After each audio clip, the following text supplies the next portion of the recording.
It's the Friday night brought to you with Erdinger, the last Friday night of the season, the last Friday night with Erdinger, with Jürgen Klopp, all the hits, you know what it is, we're ticking them off, and this is another one today. And how you feeling all about it, Cam? We went to an event last night, said goodbye to the coaching staff, which was a bit more emotional than I didn't know what to expect, to be honest with you. It was organised by Hotel Anfield. There's a group of people in there just to sort of say their thanks, and it was a boss, and it was a reminder how much Liverpool has meant to them. And you know, we know how much Liverpool means to us, but for Jürgen, for his coaching staff, it's obviously become a huge part of their life as well. And it's going to be an emotional one on Sunday for us and for them. Yeah, well, I mean, like a little spoiler at the end when he did "You'll Never Walk Alone," I think that gave us a little bit of a think what it's going to be like on Sunday, and even that was emotional last night. We brought 100 people in, so God knows what Sunday's going to be like. But yeah, it was like you just see like the more human side of him.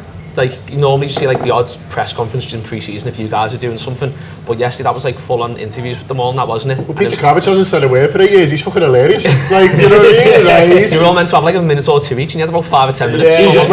He went, I'm not doing 60 seconds, and I thought he was going to say, I'll do 15, but he was like, it was the other way. He was the best man speech. He was working with him. There was loads of people there who... Lenny's lads, sorry. To get it out.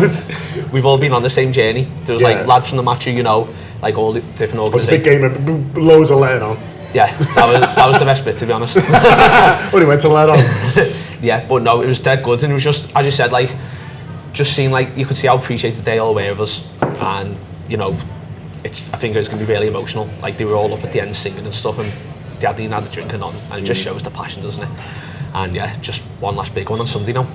Yeah, we just been with Peplin. There's Johnny for something that's going out. Close personal friend. Well, yeah. I mean, he fucking was by the end, wasn't he? Invited us over to watch the team and the new team and all that. And you know, for him, he's been here 10 years, and so it isn't just Jürgen. You know, he was here before Jürgen. Obviously, sort of left for a little bit, come back. But for these people, Liverpool is a huge amount of their lives, and Jürgen, for everything he's done, I think you'll see Liverpool as the pinnacle. You know, whatever sort of happens next, really, not just in terms of what he achieved. Obviously, he becomes the European and world champion for Liverpool, but how it shaped him and how it shaped all of these coaches as people. Yeah, I think Liverpool's got. Like, we think we're the best city in the world and all that kind of stuff, but like we seem to leave an indelible, mark on. Rafa stayed here. Do you know what I mean? His wife stayed here all this time, and like fucking loves the widow. Yeah, like loves Whittle and watches. Yeah.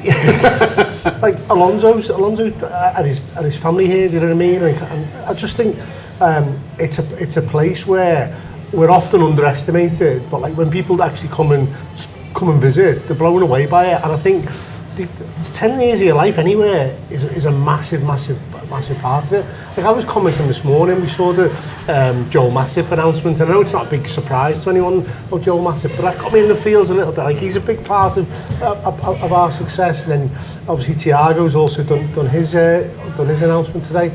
Think about like institutionally the number of people who are leaving this summer. It's going to be a very, very emotional day on Sunday, and like I'm sure they'll take a big part of us with them, and whatever they all do next, they'll have learned so much about the time in Liverpool, and I think I get the impression they're all going to want to come back on a regular basis, and we should be really proud of that, because I think the whole Jürgen Klopp thing has been not about what he does or about what the team does, it's what we all do together, and that's his thing, isn't it? Like he's influenced us, he's influenced the players, and we've all achieved all this stuff together, and he's made us feel as though we've had a role to play in a way that I don't think any manager's really successfully done since Shankly. Like really made us feel as though this is you've got a role to play in this, and like I think it is going to be a really, really emotional day, and like I'm not quite ready to be excited about what comes next. I'm probably still a bit in the nervous anticipation about what could happen next. It still feels a bit risky, because we've had the best for such a long time. We've been the best in my adult lifetime we've had over the last 10 years, and whatever comes next is going to feel like a bit of a risk.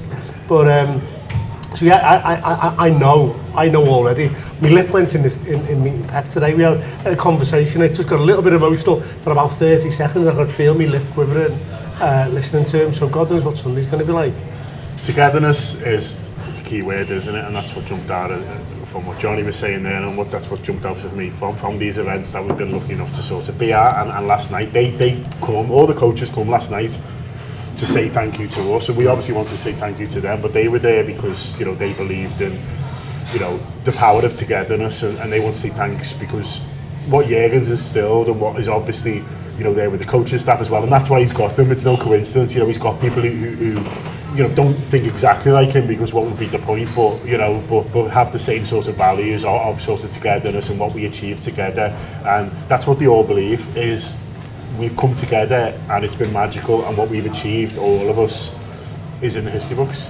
Yeah, massively. I think that's the thing that Jürgen sort of realised that he could harness, you know, the idea of us all as a collective, the idea that one of Liverpool's strengths is its fan base when everyone's together and everyone's singing from the same hymn sheet. And I think what's been really interesting about this entire time, and John sort of alluded to it in terms of making us feel part of it all, making us feel as if like we've made an impact on the end result, like we impacted Barcelona in a way that I don't believe Barcelona happens in the COVID season, as an example. Of course not, yeah. You know, and so you feel as if you're able to impact what happens and impact the trophies and the wins and the so on. But actually, like the event last night sort of made me realise the importance of all of the cogs in the machine, and that isn't just the players, the manager, and the fans, as I sort of always thought it to be. It's actually all of these pieces and people in the background that it's more complicated than a Holy Trinity. And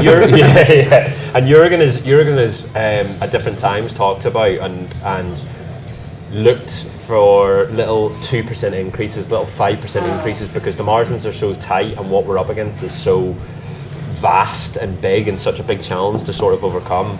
115 of them is what we're up against, but you know, with those 2% can really make a difference. And someone like Pep Linders, for instance, has 100% made a difference to Liverpool. John Achterberg, you know, seeing him last night, hear him talk about, you know, what this club has meant to him. Meant to be a good pint. It would go for a pint with him. Absolutely. His stories were incredible last night. But he's more than a goalkeeping coach. Yeah, exactly. Yeah, massively. and so these are big personalities. These are really intelligent people, and these are people that have really made their imprint in this football club. So that was sort of a realisation last night. It's not the Holy Trinity, it's the Holy fucking... There's loads of them. Needs work, that one. Multiverse. Yeah, nice. A little bit more on Sunday in a minute, but we're going to take a little break. Here's a message from Erdinger, and then we'll be back talking about what we want to see on and off the pitch on Sunday. And Erdinger, please.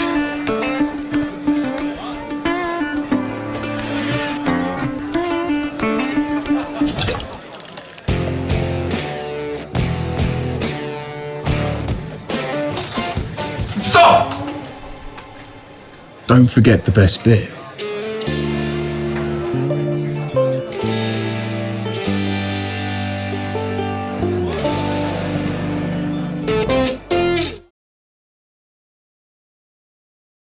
Nice one. We're back with the Erdingers. We're Mar Boyles. If it didn't say that, we're downstairs at Mar Boyles. It's a brilliant pub. I think it might be the oldest in Liverpool. If not, it's certainly sort of running close. Fantastic space, vibrant upstairs at the moment. Everyone looking forward to what should be a boss weekend in the city. We've just had a friend join us from LFC Rally over there, Kenan. There's loads of people coming. I had a guy from Singapore come and see us this morning who was like, basically, my hotel is every nationality in the world, all here for Liverpool, and it's boss, isn't it? Yeah, it's everyone's going to see what exactly the city's about, to be honest. Boss weather all weekend, and to be honest, like this all the time. Yeah, definitely.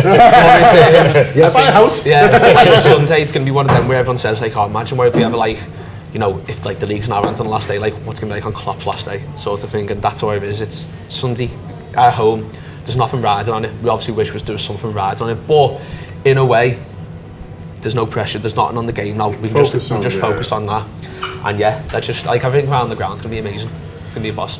Yeah, a few people have said to me, Johnny, from different places, oh, is it worth coming up to Liverpool today? And I've just said, yeah. Do you know what I mean? Because like you won't, you know, the chances of you getting a ticket are tiny, to be honest with you. Are close to zero if you've not got one at the moment. But you never know. You know, you put yourself in the raffle. But just to sort of be around, I'm looking forward to the whole day. Really, I'm looking forward to getting out nice and early, having a few beers, you know, seeing people. A big game of lead on like last night. Yeah, I like the way Cam's put it there. The kind of, I think there's a lot of pressure on Sunday anyway, emotional pressure for all of us, and the fact you multiply that by 3,000 if you're going for a league title, and it's still, and maybe we're in Arsenal's situation this weekend. I think we'd combust, wouldn't we? Really, it would be lovely for that to be given that challenge. But I do like the last day of the season. I do like the. It feels like the end of term, doesn't it? When you're finishing at school and like saying goodbye to everybody and all the rest of it. I think the emotions will be really, really high, but I think we've got the mood's gone from like I think a bit of grief to kind of a lot of gratitude. And I think the way that Klopp's handled comms in the last week or so, some of the interviews he's done, not least of all the one he did with you guys, he made me feel okay with it in a way that I hadn't really been okay with it for a while, really. And I think everything he said about his own personal circumstances, about him not knowing what he's going to do next, about he'd like to know what it's like to have a few days off and just enjoy the spoils of his career. He's a very, very wealthy man, but he doesn't really get the opportunity to benefit from it. So all that stuff I think is really, really nice, and I'm pleased for him. Do you know what I mean? I think his next 12 months, whatever he does, he's gonna have a ball, isn't he? And like, you're pleased for him. Sad for us, pleased for him. We just gotta, I don't know. As I say, I could do with another week between now and Sunday. I'm not sure I'm quite ready for Sunday to come round. I don't think we ever will feel like exactly. You just want another week after that. Yeah, you're never ready for it. But like, I don't know. As I say, as the customary old person in the room, it's kind of everyone had a meltdown when Kevin Keegan left and we got Kenny. Do you know what I mean? There's always Liverpool is one of those clubs that where something good always comes around the corner. Whenever as far away as we think from success, and we're leaving. Even if we don't win tomorrow, we're giving them a team that's got 79 points on the board. Loads of young players. Like again, referencing the chat we just had with Pep Linders. One of the things he's most proud of today is the team that we put out against Man City at home. Four academy players, and none of them looked out of place. I mean, we should have beat Man City really with that team, and so we're in really, really good shape. We've got Champions League money. We should have a bit of dough to spend. We've just hired a massive recruitment team. They've not brought them in not to spend some dough, I would imagine, this summer. So not coming to paint the fence. I imagine they're all sat around with the spreadsheets and go, nah, there's no dough. I just like on what you said there, I just like I'm now at the stage I just feel so lucky that we've been able to experience this and live this, and everyone lives it in their own different ways, but we've been able to watch and enjoy some of the best football teams this club have ever seen.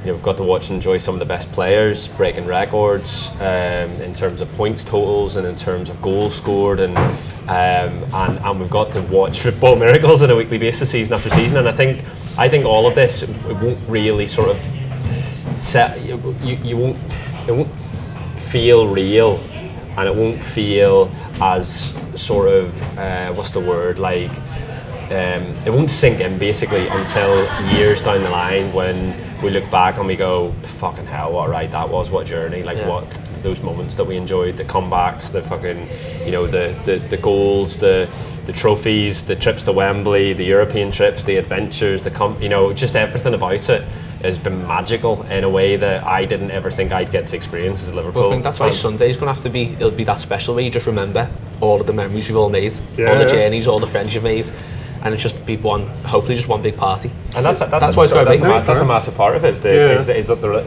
Klopp talked about the relationships, talks about collecting moments and collecting relationships. But for you, someone like you, Cam, you've probably gone from a lad going with your dad, or I don't know your son's situation, to having this gang of mates and suddenly all going on the adventure together. You've almost like gone from boy to man under Jürgen. The first picture I sent you of Klopp at Spurs away, and it's me and my mates, and I mean, luckily, I'm okay, but a few of my mates, there's a lot less hair now. But like, I was first year of uni when he first come in, so I'd just be whole end of teenage and then early adult life. It's just been amazing. Could sit here for a lot longer. Same for my own personal journey. Many football fans will never have sort of come close to experiencing some of the things. That's the funny thing that, like you said there about all the trophies won, the goals we won. Some of the journeys we went on where we didn't actually end in a trophy, like Kiev was just absolute. The run to Kiev was the most exciting times of my life. Do you know what I mean? And like, don't need to bring up our blue brethren, but they've never had the time like that. Like in the last 30 years, they've not even got close to like when we didn't win something. Do you know what I mean? It's been a brilliant period, and there's no reason why it has to end. I'm convinced that like it might be different. It might be different, but it doesn't have to be necessarily better or worse. It'll just be different. So I'm going to ask you, apart from like the obvious hits, don't see fucking Barcelona. What's like we were talking about it before, and we did again this show with Pep Linders. We're fucking trailing this a lot. It's not out for a couple of weeks. Don't get too excited, but it is boss. But we talking about City in the FA Cup semi-final, and I was just like, honestly, that's one of the best days I've had, not just on the Jürgen, but generally. So what's one for you to, when you are doing the memories, to maybe like it doesn't have to be like dead random or obscure, but what's one that jumps out for you where you're like, do you know what, that was a boss day following Liverpool? Do you know what? The most recent, that Carling Cup final with all the kids. Honest to God, that was just, I've never been so proud of being a Liverpool fan. Like obviously there's all the obvious ones, that, and then put me under pressure really, but go on, Johnny. Dortmund at home. Dortmund at home, yeah, that was, I mean, Dortmund at home was incredible. Have you got one that sort of jumps out to you? Yeah, like Barcelona's the obvious one, isn't it? But I just think, like, I've said this a few times, that like, the miracle, one of the biggest miracles for me was that we got Klopp. Because if you think about where we were like 9 years ago, it's funny, my phone's like reminding me, like Gerrard's last game was like 9 years ago, yesterday or today basically. And that was kind of, if you remember, it was the end of Rodgers, wasn't it? And like there was quite a few people who would have been happy to see the back of him after the Stoke game.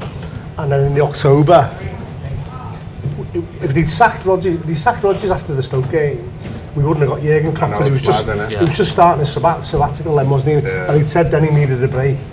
And it was only by the fact that we persevered with Rodgers. Maybe we knew that Klopp might be open to it more. Now that you know about how the club works and stuff, you think that probably.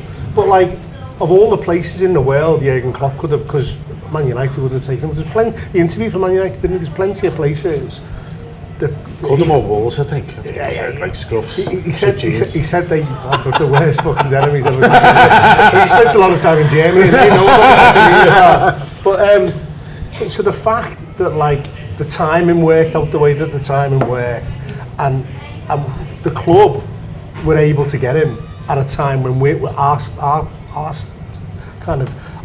was very much on the wane, wasn't it? We were losing good players. Sterling had gone, Coutinho was still there, but he was angling to move. We'd lost Suarez. Gerrard had just retired. Like the team was the squad wasn't in great shape. Yeah. The fact that we got him and we've been on this journey, he's the miracle for me. Yeah. It's been a miraculous time, it's been a wonderful time. We'll celebrate it at the weekend. We'll raise a few Erdingers, and I'm sure there'll be a few tears as well. But how lucky we are. Some life for you, lad. Up the Reds.